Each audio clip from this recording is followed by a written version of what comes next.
هو بيراميدز اصلا ملوش ملكه، بيراميدز عنده اكتر من مفتاح لعب، بيشتغل من العمق وبيشتغل من على الاطراف وبيشتغل من هنا من قلب الملعب بالنسبه للجناحات بتاعته، فما يقدرش ان انت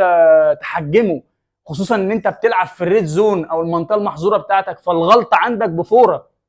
وانت كمدرب عندك اصلا مشاكل كتيره جدا في النواحي الدفاعيه، فانا بقرب المنافس اللي انا بلعب قدامه من منطقه جزائي. طب ما الطبيعي ان انا العب بالشكل ده في التلتين ملعب في نص الملعب زي ما بيراميدز كان بيلعبك، ما هو بيراميدز كان بيلعب كده، حاطط لك هنا احمد سامي وهنا مرعي وبيلعب هنا الشيبي، ونفس الكلام هنا